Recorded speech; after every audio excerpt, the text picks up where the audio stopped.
Sons chairman పదవికి చంద్రశేఖరన్ రాజీనామా చేయడం సంచలనంగా మారింది. పదవీ కాలం మిగిలి ఉండగానే ఆయన తప్పుకోవడంతో కార్పొరేట్ ప్రపంచం షాక్ అయింది. తెర వెనుక ఏం జరిగింది? చంద్రశేఖరన్ ను పొమ్మనలేక పొగబెట్టారా?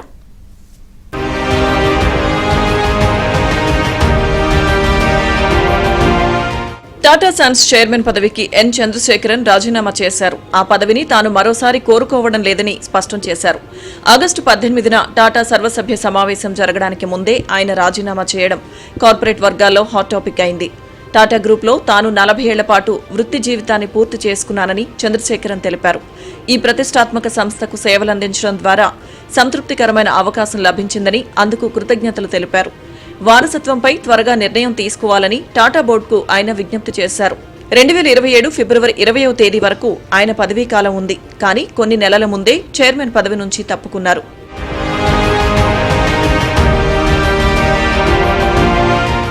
గతంలో చంద్రశేఖరన్ టీసీఎస్ చీఫ్ ఎగ్జిక్యూటివ్ గా పనిచేశారు. 2017లో టాటా సన్స్ చైర్మన్ గా నియమితులై నాటి నుంచి ఆయన అదే పదవిలో కొనసాగుతున్నారు.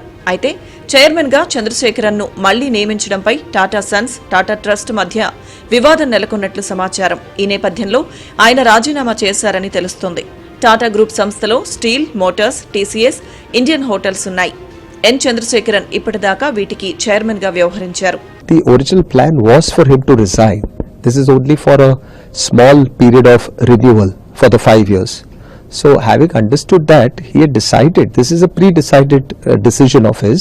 And the good part is that just because of one member, if he stepped down, that shows a lot of credibility and integrity of a person in the industry. So I think it's quite normal that after 40 years, someone wants to take a break and move on.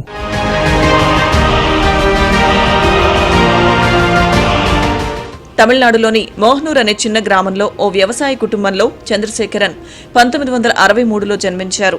1987లో Tata consultancy services లో intern గా తన career ను ప్రారంభించారు. అప్పటి నుంచి 40 ఏళ్ల పాటు ఆయన ఇదే కంపెనీలో కొనసాగుతూ వచ్చారు. 2009లో ఆయన టీసీఎస్ బాధ్యతలు అందుకున్నప్పుడు కంపెనీ కష్టకాలంలో కొనసాగుతోంది. ఆర్థిక మాంద్యం దెబ్బతో కుదేలైన సంస్థను చంద్రశేఖరన్ నష్టాల నుంచి బయటపడేశారు.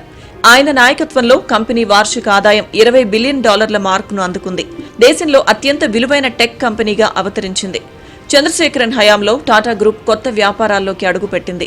సెమీకండక్టర్ తయారీ, Tata digital omni channel platform Tata Neu ప్రారంభంతో పాటు ఎలక్ట్రానిక్స్, నిత్యావసరాలు, ఫార్మసీ, ఫ్యాషన్ సంస్థల్ని కొనుగోలు చేశారు. ఆయన నాయకత్వంలో ఎయిర్ ఇండియాను ప్రభుత్వం నుంచి మళ్లీ టాటాల చేతుల్లోకి తీసుకొచ్చారు. చంద్రశేఖరన్ నేతృత్వంలో టాటా గ్రూప్ ఆదాయం 2 వరకు పెరగ్గా నికర లాభం, మార్కెట్ విలువ 3 పైగా పెరిగింది.